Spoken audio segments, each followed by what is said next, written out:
And welcome to Veterans Air, the Veterans Hour. You're in the studio today with your host, Douglas B., and my co-host, Dangerous Dan, the Muffin Man. This is a special edition of Veterans Air, the Veterans Hour, where we talk about news, talk, and uncensored commentary of interest to veterans, our active duty service members, and the families that love us. Today, as promised, we've assembled a blue ribbon panel of disgruntled and dysfunctional veterans, and we're going to talk about the VA and how it compares to Disneyland, medical marijuana and PTSD. Dude, it's organic. And how to defeat ISIS with the use of pork and pork byproducts. On the phones with us today, we have two veterans, additional veterans. We have Tanya, who's a 22-year veteran, retired tech sergeant from the Air Force. And we also have Robert, who is a retired Air Force vet. So today it looks like it's going to be Army versus Air Force. Robert, Tanya, welcome to the show. You guys there? Yes, thank you. Outstanding. I'm going to start this show off with a little housekeeping chores and let everyone know that Veterans Air can be contacted through our Google number of 936-344-3083. And if you want to text me, it comes right to my phone here in the studio, and I can get your texts on air. And as always, you can listen to the show live on VeteransAir.us and Conroe's FM stations 104.5 and 106.1. Did you know that we also archive our shows? That's right. You go to VeteransAir.us and you can listen to the show over and over again. So, here we are, July 5th. We're all tired from the long weekend. We've all seen the fireworks. Hopefully nobody cowered in their bathtub. Dan? Yeah, what's up? Were you in the bathtub this year? No, I was not. I managed to stay out of the bathtub. That's outstanding. Yeah. We're going to start the show off, and we're going to talk about the VA and how it compares to Disneyland or how it doesn't. Now, if you remember last month, the Secretary of the VA was standing before Congress, and he was telling them, or comparing how the wait times for an appointment at the VA were kind of like Disney World. It's really not a measure of how effective the VA is. Well, here's my take on that. As far as I know, no one's died waiting to get on Space Mountain. However, we have veterans that have been on the wait list for an appointment that have died. Now, the VA, I want to say this before we get into this, and we're going to talk about the VA, but I want to say that the doctors and the nurses and the staff at the VA hospitals are absolutely fantastic. These are hardworking guys and gals, and they're doing the best that they can for us. The problem with the VA, as I see it, is administration.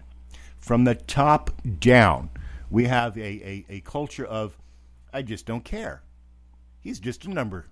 Let's get him in and let's get him out, and if we can't get him in, oh well, too bad for him. So I'm reading here. I try to stay up on the events, and I came across this article in the Washington Post, and it was dated for May 23rd. It's by Lisa Rain. VA chief compares waits for veteran cares to Disneyland. They don't measure that, neither should we. And I want to read a quote from this. Veterans Affairs Secretary Robert McDonald, under pressure to be more transparent about how the VA measures wait times for veterans care, on Monday said that the government should be more like Disneyland. Disney doesn't track how long visitors wait for attractions at their theme parks to decide if they like the experience, he said.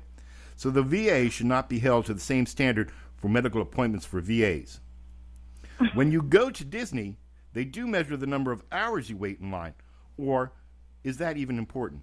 McDonald told reporters at the breakfast sponsored by the Christian Science Monitor, what's important is, what's your satisfaction with the experience? All right, here's where I go. We're going to start with Dan. Dan, tell me, what's your experience with wait times at the VA? Well, first of all, I'm going to start off by saying that I fully agree with them. I feel that the VA should be more like Disney World, and the fact that it's privatized and you're able to hold it accountable when they don't do their job. Oh, that's great. We can get our money back if we don't get on Space Mountain. Absolutely. What do you guys say? Tanya, Robert, jump on in here. All right. I say that at Disney World, you can actually hit something called a fast pass, and if you decide that you don't want to wait in line at Space Mountain, you can go on over to some other ride. Veterans don't have that that same opportunity. We're forced to sit sometimes for hours and hours and hours as walk-ins or what have you to try and be seen. And I think that sucks. I think it sucks. I think that they're also looking at when you're, okay, so let's say you do wait in line at 4 hours for Space Mountain. Let's say you do.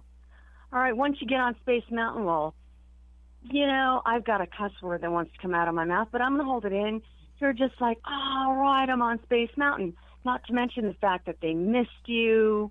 They give you shady places to wait. They give you things to look at while you're biding your time. The VA doesn't do that. You have magazines from like the 1800s sitting there in that waiting room. You have a TV that's often on DIY or something else that no one gives a rat's ass about.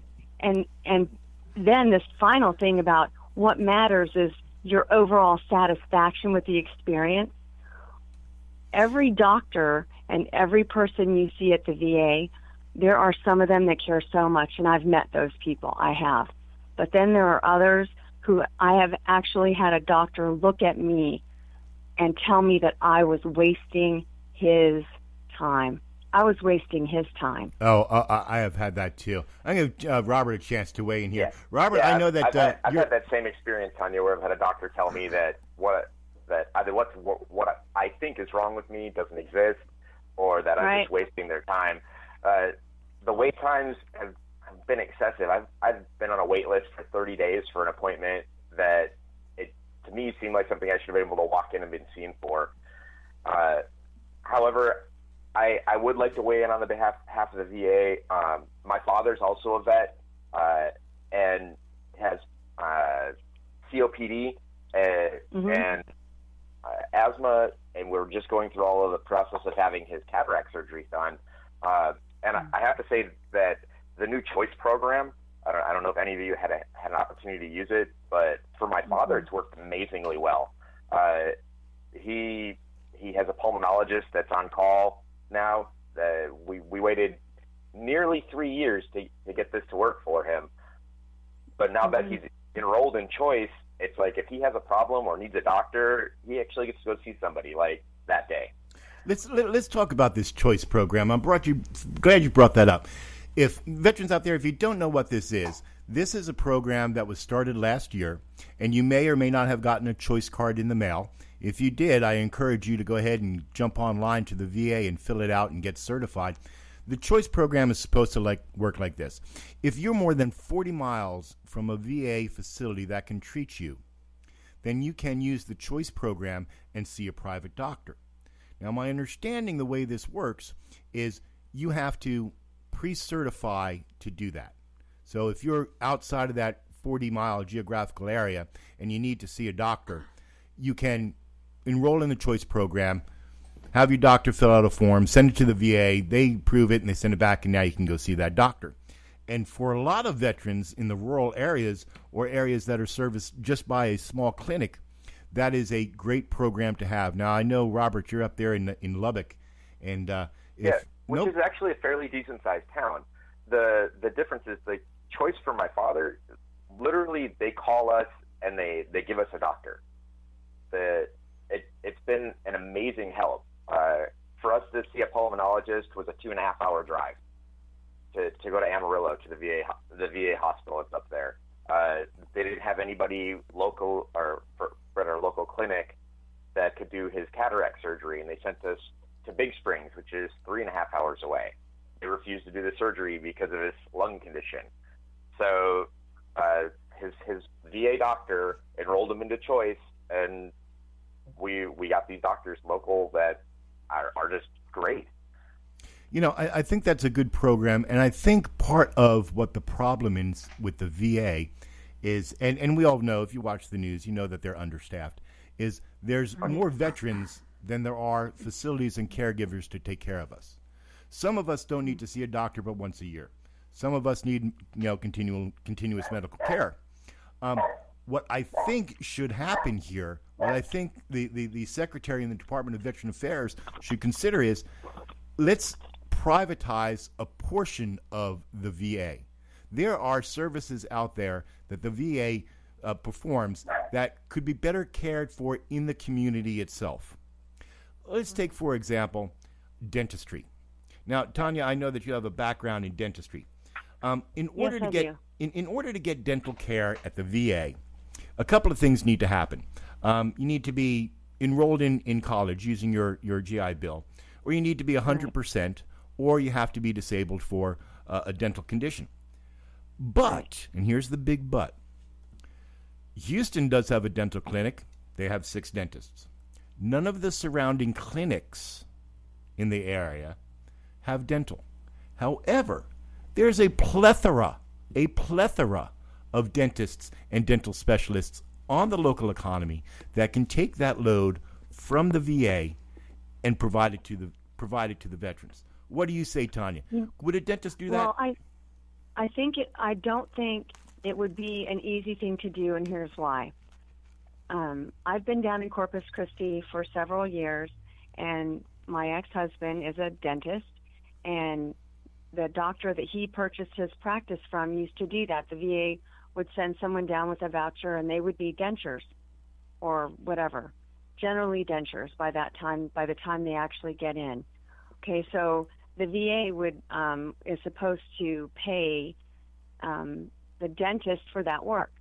Well, we have, I can't even tell you how many before they stopped taking VA patients, because the VA was not processing the paperwork for payment for those dentures. Okay, so I think there's another side to that people aren't really thinking about. It's important to understand that those doctors are running a business, and if the VA is paid in a different way from the civilian doctor. So I think maybe it would be important to look at how the VA is processing payment and to make it timely so the doctor gets paid for the work he does. You know what's odd? Let me tell you what's odd about VA and processing payments.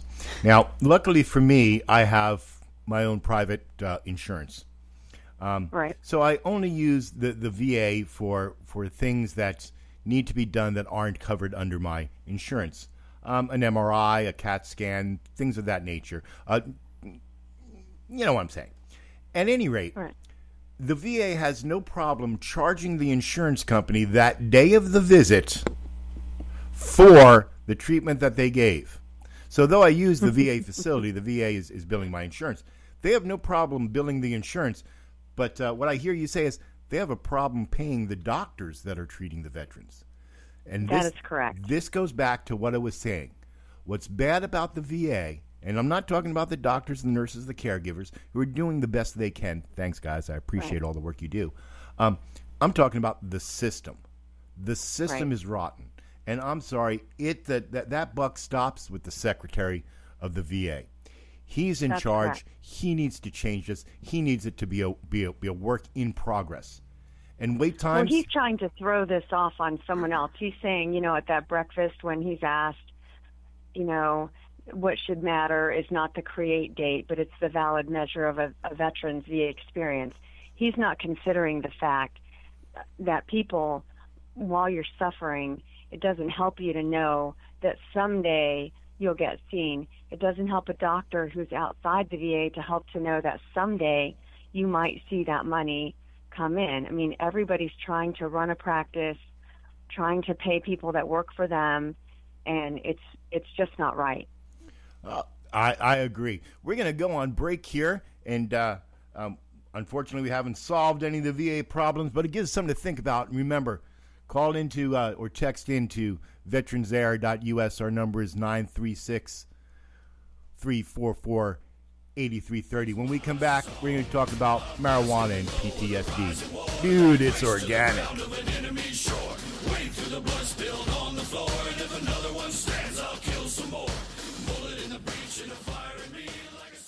An exciting fishing adventure awaits you aboard the Wicked Winch. Join Corpus Christi's premier fishing guide, 40-year master captain Alan Ryder, to reel in the big ones. Redfish, trouts, drum, flounder, sheep's head, and wade fishing. Full or half-day trips are available. Includes rods, reels, tackle, baits, and refreshments. Seasoned pro or first-time novice. Catch your limits with Padre Pirate Guide Service or go to PadrePiratefishing.com. The American Legion. We're a powerful force for the nation. We're patriots through and through. We believe in our flag and all that it stands for. Our Constitution, our Pledge of Allegiance, our way of life are all fundamental to maintain our freedom and the standing we have as the greatest country on earth. We promote and defend these values every day in communities across the nation. Visit us at www.americanlegionconroe.org.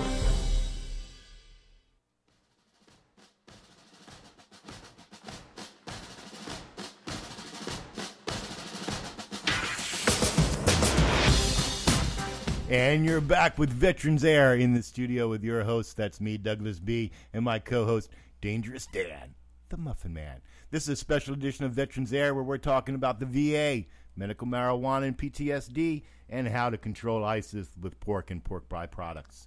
In our last segment, we talked about the VA, and unfortunately, we didn't find any answers to the problems, just more questions.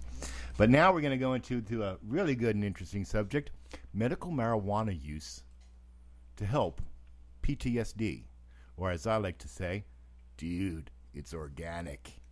All right, I got to talk to you about medical marijuana because I do have some background in this, and I'm not talking about personal experience. But in my other life, in my business life here, I do some hosting for some medical marijuana companies. And I have been doing so for a number of years, and I've watched that industry grow and progress medically wise on what they can do. Medical marijuana is coming to its own. It's moved from the street corner and rolling a joint to how can we use this substance to treat certain things, to cure certain things, or to alleviate certain things. Did you know that in Texas, just recently, a law was passed in Texas, that if you suffer from certain types of epilepsy, medical marijuana is legal for you. If you suffer from certain forms of glaucoma, medical marijuana is legal for you to use. Now, there have been some studies done on the use of medical marijuana to treat PTSD. And I want to read you something from the VA's own website. If I can bring it up. Medical marijuana use. Yes, this is from the Department of Veterans Affairs, PTSD, National Center for PTSD, marijuana use and PTSD among veterans. And this was written by doctors Marcel Bon Miller and Glenna S. Roussiel. I hope I pronounced your names correctly. And they write, marijuana use for medical conditions is an issue of growing concern. Some veterans use marijuana to relieve symptoms of PTSD, and several states specifically approve the use of medical marijuana for PTSD. However, controlled studies have not been conducted to evaluate the safety or effectiveness of medical marijuana for PTSD. Thus, there is no evidence at this time that marijuana is an effective treatment for PTSD. In fact, research suggests that marijuana can be harmful to individuals with PTSD. Does anybody want to weigh in on this? Dan, you're making a face. Dan, you're making a face. Yeah, I'll weigh in on it. I feel that the government has kind of like a don't look what I'm really doing, because they have patented pretty much every use medically for marijuana, and a reporter named Ben Swan ended up cracking that one, and I think it's kind of funny that they keep trying to say that marijuana is not, or it doesn't have any use medically, but they just keep patenting medical uses for it and restricting private businesses from profiting from medical marijuana. Tanya, I heard you back there. What do you want to say? Well, I was reading an article by Dr. He's an Israeli scientist, Dr. Mecholam. He's Dr. Raphael. He's a PhD.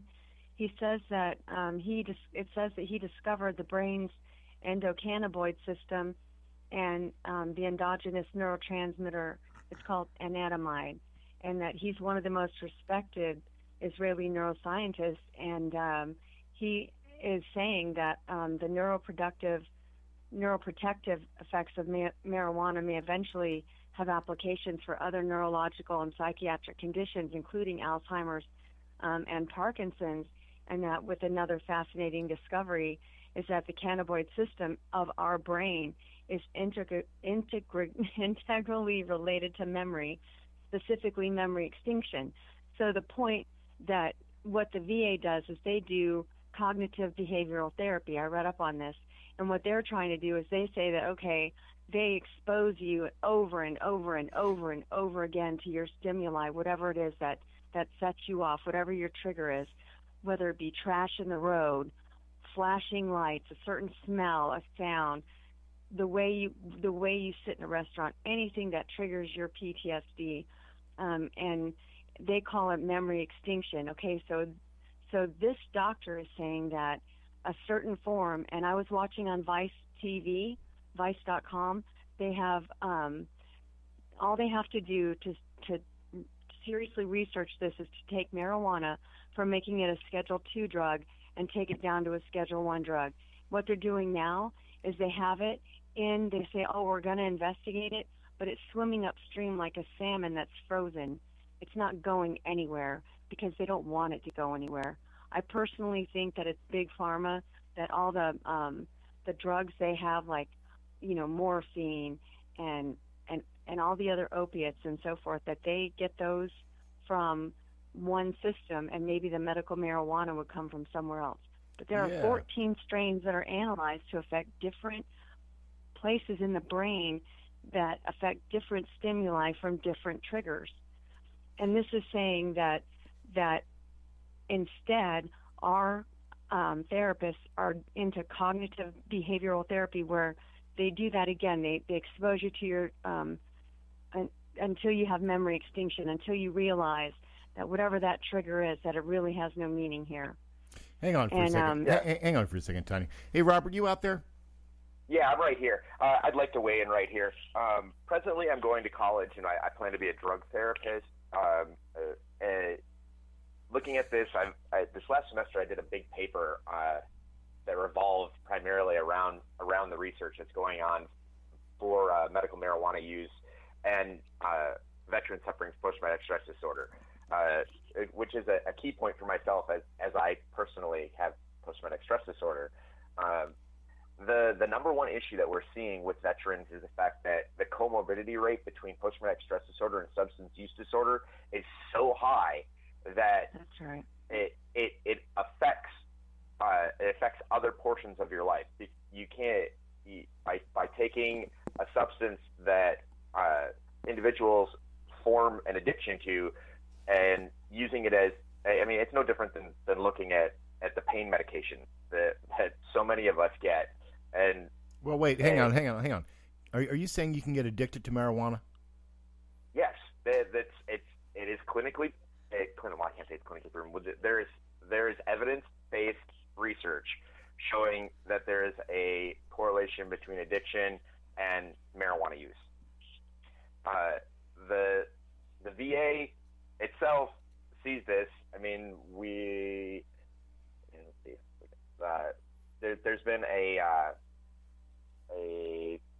22.7% fiscal year 2014 increase in veterans with post-traumatic stress disorder and substance use that use cannabis as their primary substance. Now, the VA has an amazing program.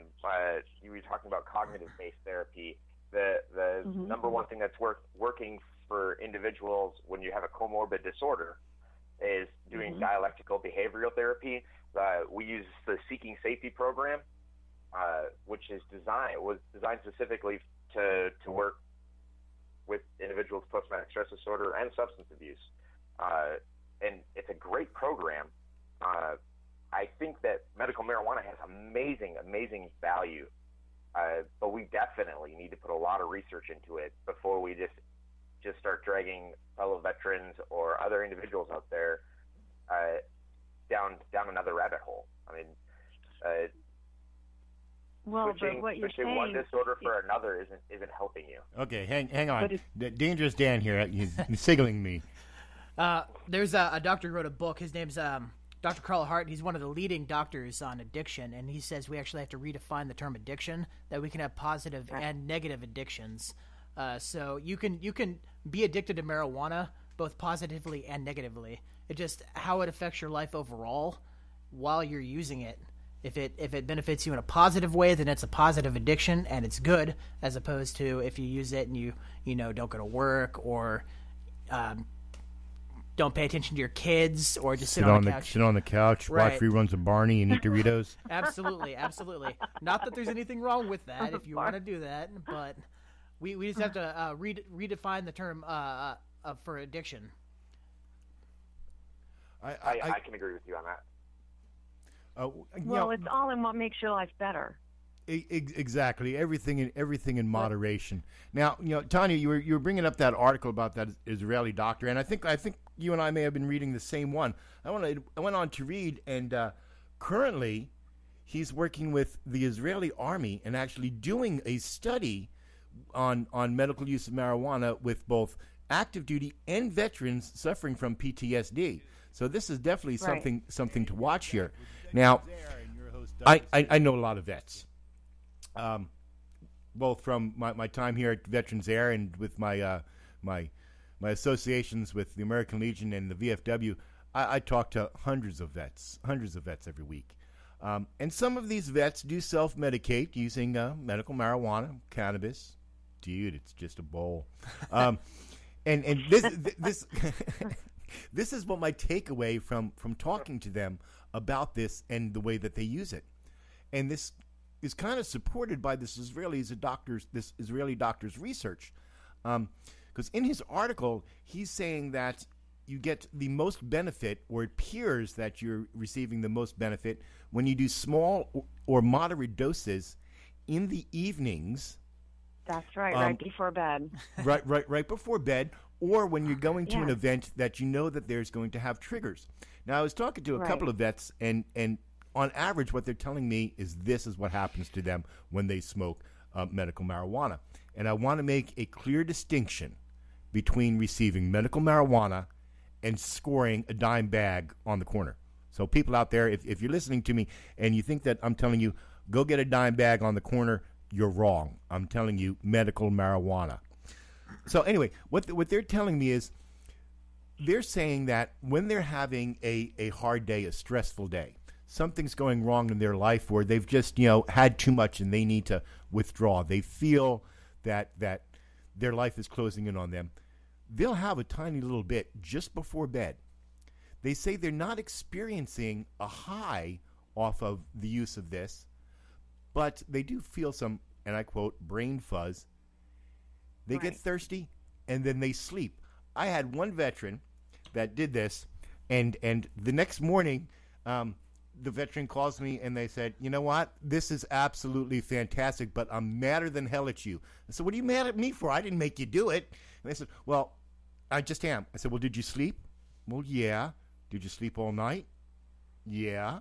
Are you in pain? No, I didn't have any pain. So what are you mad at? It came back the next morning. Well, yeah. So this kind of supports the Israeli doctor's research so far that maybe and it's not only him.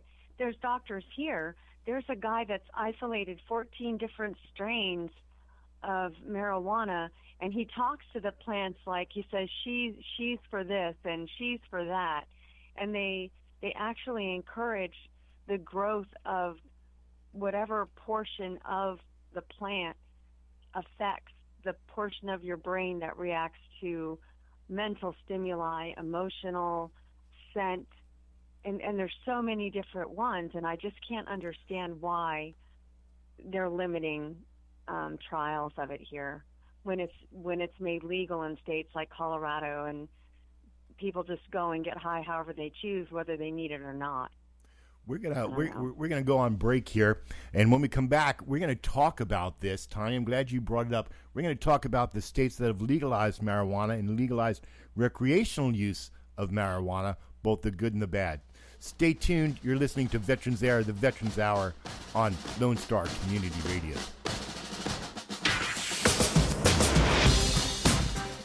You're listening to Lone Star Community Radio here on irlonestar.com to Veterans Air. It is 1:30. We're going to do our weather, traffic, bottom of the hour.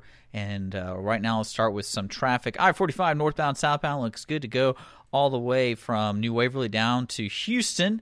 The only place I'm seeing some major accidents on are on 105 heading westbound, right there at the cross-section of McCaleb Road and 105, right before Papa's on the Lake. There's some major accidents right there, and there's also a major accident heading westbound by Tejas Boulevard, which is right there at the Waterpoint Shopping Center heading westbound. So be careful on the road on 105 heading westbound if you're getting down to the lake today at 1:30.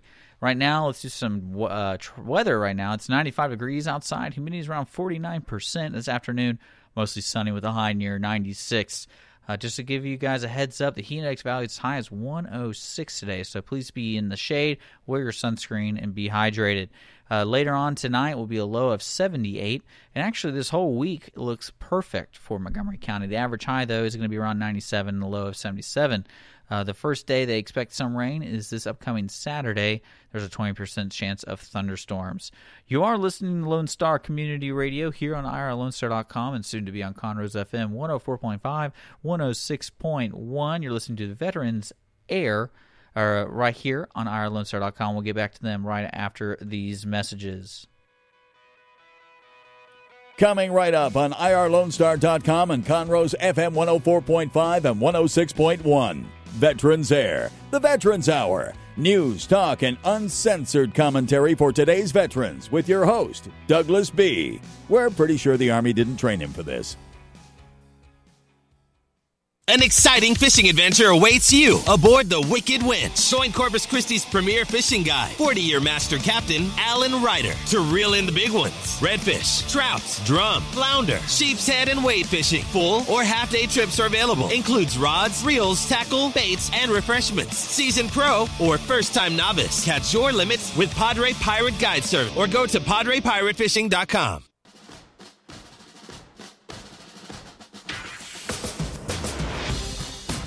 And you're back with Veterans Air and your host, Douglas B., and my talented co-host, Dangerous Dan, the Muffin Man. We're talking today on a special edition of Veterans Air with our blue ribbon panel of disgruntled veterans, and we're talking about medical marijuana and its use for PTSD. Now, before we went on break, we mentioned about recreational use of marijuana in some states making it legal, and I want to make sure that everybody understands that this panel here today, we're talking about medical marijuana, not recreational marijuana. And I'm going to drop this over to Robert. And as Robert mentioned before, he's currently in the university. He's attending Texas Tech up there at Lubbock. Thumbs up. Thumbs up. Get your guns up. Texas Tech, and he's actually studying to get a degree in counseling for this specific thing. So, Robert, take us through this. Tell us the difference between medical marijuana and recreational marijuana. So with recreational marijuana, people are searching for the quote-unquote high, and that primarily comes from THC. They've found ways to process the marijuana and the cannabinoids to get the CBD, the cannabinoid oils out, which a larger portion of your medical grade marijuana has very low THC counts and high CBD counts, which gives you the benefits without the negative high. You don't become lethargic or super hungry. It'll take away your pain. It'll help with your anxiety and allow you to live your life. And when we were talking earlier, taking smaller doses.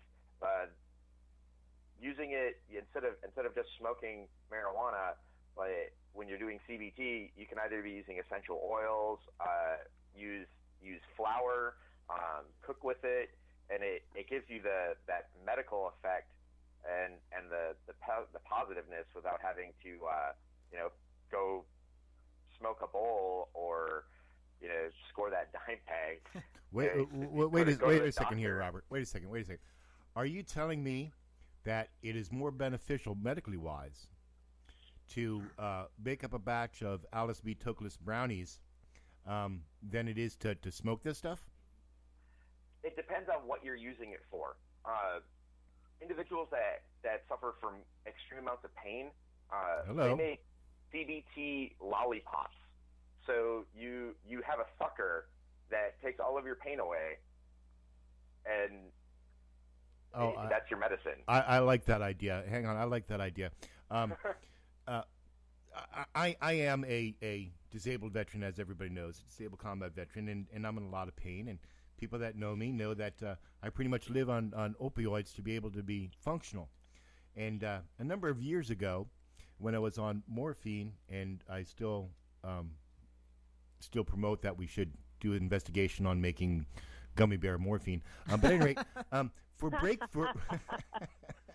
hey, if they can do it for vitamins, they can do it for morphine. But when I first started with pain medication and pain management, they did give me a morphine or an opioid lollipop, and this stuff was amazing. So I'm taking just enough opioids to maintain a certain level in my blood that makes me functional and not stupid. I don't get high off of this stuff. But if I do something that I shouldn't do, like, try to climb a ladder and fix my roof with Dangerous Dan here, yeah, that was an adventure. I really look forward to taking a few licks of my opioid lollipop.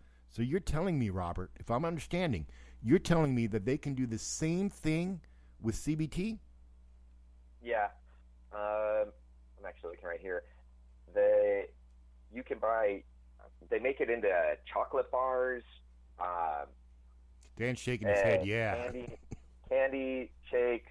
You can get the oil, like in the form of a butter, to where you do your daily cooking with it. Like if you're going to make muffins, I think it's butter, use anything that's oil. fat soluble. It can right, anything body. fat soluble. Yeah. Which is great. It makes an easy delivery system. I recently watched a documentary. What you were talking earlier about using it for children. Like I've seen it with children with severe epilepsy. A friend of mine that I know that's currently residing in Colorado, her youngest daughter has symptoms like that, and never went a day in her life where she didn't have massive grand mal seizures. They moved to Colorado, I think about 8 months ago, and started her on a CBD program, and she hasn't had a seizure since she started. So, and literally, it's like, oh, we'll just cook. We'll put this in all of our food, and it's a daily part of her diet, and no more seizures. Now, Tanya, I happen to know that you're a big cook, and if you go to your house, there's cookbooks galore all over the place. And you're always reading articles, and you listen to and you watch the Food Network. So, as a cook yourself, do you think that you could do this? Could you add CBT in these forms of butter and flour and whatnot into current recipes? Oh yeah, of course. Well, you know what? You put it with blueberry and lemon. You put it with orange. I think Dan's if it's shaking anything his head, herbal, going, "Yeah, make some." I've just had a banana today. All right, we've taken a vote, and we think that you should make some of those and send them up to us for our next show. All right, just don't tell anyone where I live. I can't afford jail. I'm too old to be in jail. Rick, our engineer, is shaking his head over here. If you've seen any of those bitter glitter pictures, I don't think I'd do well. I'd end up with a tank top and a girlfriend named Bertha. Bad news. Yeah, we have to work on that bitter glitter and miracle marijuana. Maybe get a leaf or something. Get you a Hang 10 T-shirt for it. This is very interesting. I read an article back in May, or maybe it was in April, where the federal government is now considering, mind you, they're not doing this, but they're considering working with some medical marijuana companies such as BioCanna Research, who's one of the leading research organizations out there researching medical uses of cannabis and marketing different strains of it, and the DEA. They're considering funding a study to say, okay, can CBT alleviate some symptoms of PTSD? Because there's a lot of guys suffering, a lot of gals, a lot of veterans out there suffering from PTSD. And there is no typical PTSD symptom. There is no specific PTSD symptomology that you can point to every individual and say, this person with PTSD reacts this way, because it's different for every single person. But if we can do a controlled study that says, okay, we're going to do this, here's our controlled group, here's our group that's going to be using, and we monitor it and the whole 9 yards, maybe that the use of medical marijuana with high CBT contents can actually alleviate some of these symptoms. Now, I'm looking over at Dan here, and Dan's eyebrows are going up and down, and he's smiling. Tell me, what are your thoughts here, Dan? Well, I just have little faith that the federal government's actually going to do anything beneficial with medical marijuana. I feel that we need maybe more than a slight change in the federal government to have that even actually considered or have it be possible. Now, Robert, I'm going to throw this over to you because you're for this panel's discussion, you're academia here. So what do you think? Do you think the academic community would take this on as some sort of study? And I happen to know that your wife is also becoming or studying for graduating something or other to become a psychologist. So tell me. She's starting into her master's program for clinical psychology in the fall. Right now, in the United States, there's currently 60 studies that I know of that are going on at universities. A big one just started at Columbia University that is specifically targeting individuals with PTSD and hypertension and anxiety disorder. The idea is to use these the essential oils, CBT, trying to take it away from the idea of just smoking weed, because there's been research done at universities across the United States for years and years about whether or not smoking marijuana actually does anything for you, which has been, depending on who does the study, hit or miss. But looking at it like this, where they found a way to process out the different parts of the marijuana plant, and they're doing, I think it was the last one that I read was MRI studies or CAT scan studies, where they're taking people who have had the stress event. The study I read was with rape victims. I'm gonna have to interrupt you here, Robert, because we're running out of time. I do want to get to our next segment of ISIS. But everybody listening out there, I want you to make sure that you take down this address, VeteransAir. That's VeteransAir.us. We're going to put this whole segment up on our website so you can listen at it. And I'm going to talk offline with our gold panel of blue ribbon panel of disgruntled veterans and see if we can't get some links to these articles and these studies for you all, because this is very, very interesting. And I think it's something that we need to pursue as a veterans community, and maybe bring some pressure on some people to bear to say, let's get these studies, because this is promising. Medical marijuana, cannabis use, under controlled substance. If we can do it for opiates and we can do it for alcohol, we dang sure can do it for medical marijuana. So we're going to go on break, and then we're going to come back, and we're going to talk about ISIS and how to control that threat with pork and pork byproducts.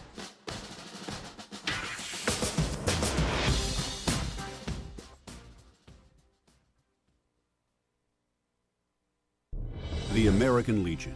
We're a powerful force for the nation. We're patriots through and through. We believe in our flag and all that it stands for. Our Constitution, our Pledge of Allegiance, our way of life are all fundamental to maintain our freedom and the standing we have as the greatest country on earth. We promote and defend these values every day in communities across the nation. Visit us at www.americanlegionconroe.org. An exciting fishing adventure awaits you aboard the Wicked Winch. Join Corpus Christi's premier fishing guide, 40-year master captain Alan Ryder, to reel in the big ones. Redfish, trouts, drum, flounder, sheep's head, and wade fishing. Full or half-day trips are available. Includes rods, reels, tackle, baits, and refreshments. Seasoned pro or first-time novice. Catch your limits with Padre Pirate Guide Service or go to PadrePirateFishing.com.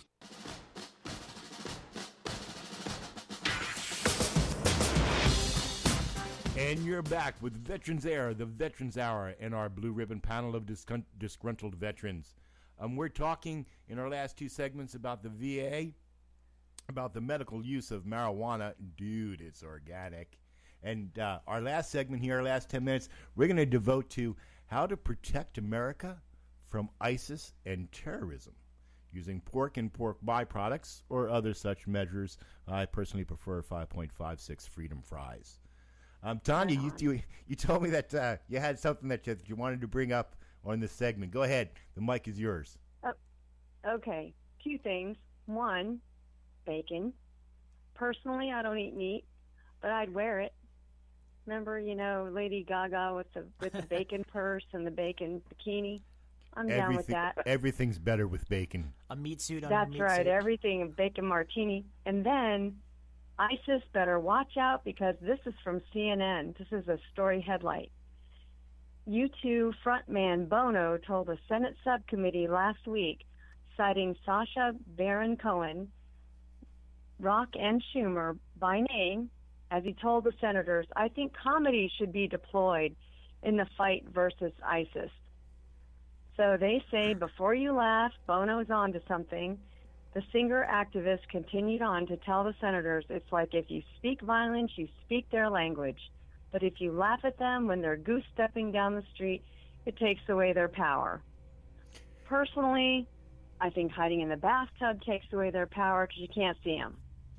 But I'm just saying, this is what they're coming down to. They're saying if we make fun of them, they'll go away. Well, the whole idea behind terrorists is terror.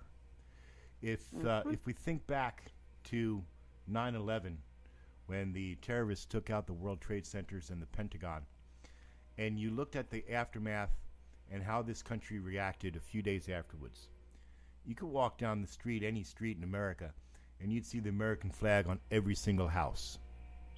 Right. Every time there was a meeting someplace, it started with the Pledge of Allegiance and singing of the Star-Spangled Banner. And we defeated terrorism during that time. We came together as a nation and rejected it. We rejected terror in all of its forms. Now, ISIS, specifically ISIS, I'm going to talk about here, and understand, I'm not doing a Muslim bashing thing that we need to understand. There's a distinct. It's just an ISIS bashing. Right. Terrorism. There's a distinction between the Muslim Islamic faith and radical Islam. And that's what we're fighting here, radical Islam. But what I was going to say is we've changed as a culture in these past years, from 2001 to now. Now we're very, very afraid to be politically incorrect, of hurting somebody's feelings, of offending somebody. Well, my opinion is I don't care if I offend you.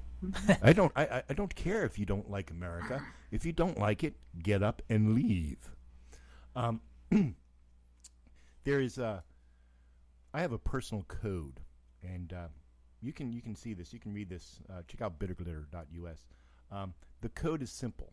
It says this: all my life I've lived by the code, and that code is simple. You honor God, love your family, and defend your country. We're not doing that as a nation.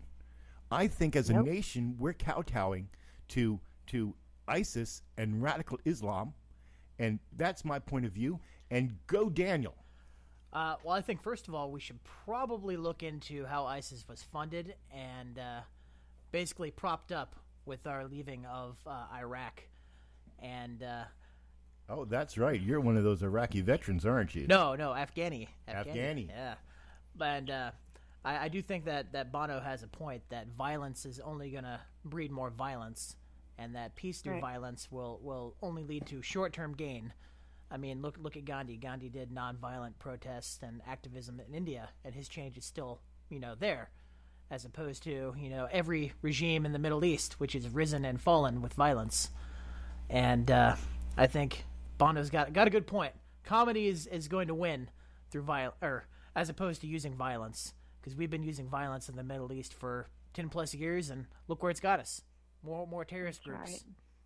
Right. Then I am calling for every red-blooded American veteran out there to start looking at ways to create bacon as a tie to keep you safe from this. Go ahead, Tanya. You've been wanting to say something. Go ahead. We got the idea. Wearable bacon.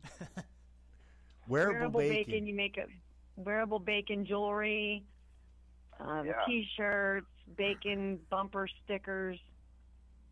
I think we have a lot going on here.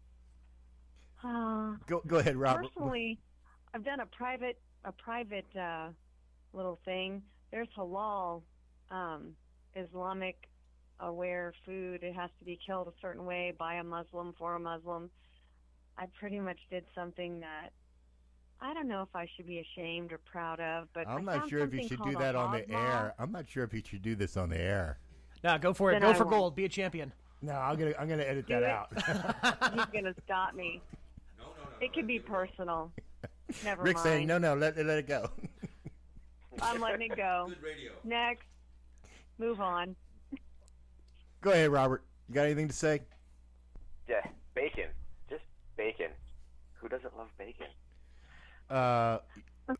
Well, not to offend Tanya, who's a vegetarian here that won't eat bacon. However, I will say that the dogs, and you've heard them earlier in the background, they're Spike and Big Tony, by the way.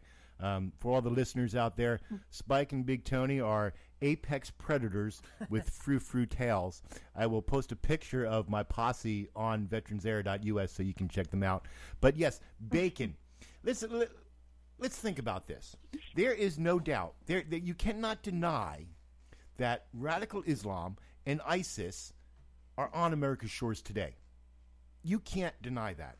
That's a fact. That's a truth. And we, as a nation, need to recognize that fact. And we, as a nation, need to come to the understanding that, you know what? Love sometimes doesn't solve everything. Tolerance and diversity for everything is not a good idea. Do you know why society is held together? Society is held together because of the human condition. We're animals. We're a herd animal. We're a pack. And everyone that's not part of that pack and cannot integrate into that pack becomes a threat. Let that sink in for now. Think about it. You're on the plains of the Serengeti. You're just going along, munching grass, having a good time, and you see somebody in the distance. And they get closer, and you start getting weary of them. And they get closer, and you become more weary of them. And now they're charging full tilt at you. What are you going to do? Are you going to stand there and open arms and say, I love you, brother? Or are you going to defend yourself? Well, I don't know about you, but, if you take any group of United States veterans and you sit them on a hill someplace, provide them with ammo, beer, and some pork rinds, I think they can. Take care of this ISIS problem for us. We just need to get them there. As a matter of fact, I'll bring my own AR. Her name is Arlene. It's a medical marijuana, says Rick. Doug, just go to Afghanistan. It grows thick as trees there. I'll pass. I can bring liquor. That's legal. And it's medicinal. You never know when you're going to need to clean a wound. Absolutely. That's right. It's medicine and it's poison, depending on how you use it. That's right. Right. Just so you all know, Daniel, Dangerous Dan here, and Tanya, they are Afghani veterans. They are from that war. Robert, what about you? What's your war? I was just getting out as OEIF started. Yeah. I didn't actually get to go and do all of the fun and wonderful things that you all got to do. So, Robert, you're saying you fought the war on boredom? But I was on the leading end of shipping everything. Hoorah, Air Force. Chairborne. It wasn't fun. I myself did not do OEF. I was the Golf Storm era, and looking at my engineer now to see how much time I have left, and he's telling me I got 2 minutes left. So 2 minutes. Here we go. I want you to listen up, people out there. You've been listening to Veterans Air, and our special edition with our blue ribbon panel of disgruntled veterans trying to solve the problems with the VA, medical marijuana use for PTSD, and ISIS, fighting them with pork and pork byproducts. Before we go, I am going to end the show as I always do and tell you that I want you to be careful out there and be vigilant and stay safe.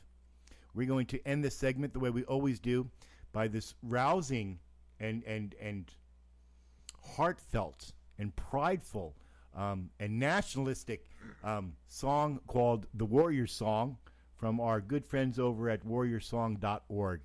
And I leave you out. Remember to tune in next month, the first Tuesday at 1 p.m., where we're going to be talking with Darlene Gregory, who's going to tell everybody about the Small Business Association and how it can help with veterans starting and funding their own businesses. Right on.